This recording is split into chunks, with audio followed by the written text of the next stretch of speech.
My name is Adrienne Mendoza, and I'm the Chief Operating Officer for BBG Advanced Therapies. We just launched BBG Advanced Therapies actually in January, and it's a really exciting time for us.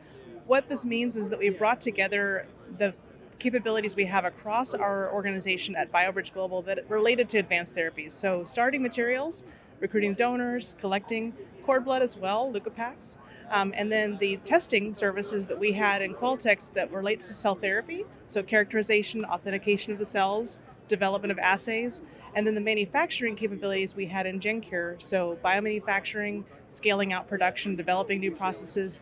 That is now all combined into BBG Advanced Therapies, and we brought together those various divisions' capabilities into one.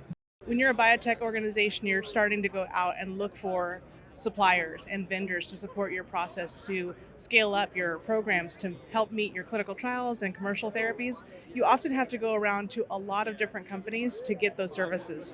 You might have to work with a company to get the starting materials, another for testing, and another for biomanufacturing. What we offer is truly end to end, all within one organization, so we're not outsourcing anything.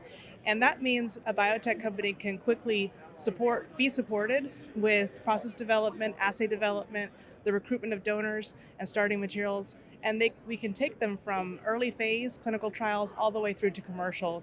So there's no interruption in the time it takes to actually develop that drug, and you don't have to worry about transferring processes from one organization to another.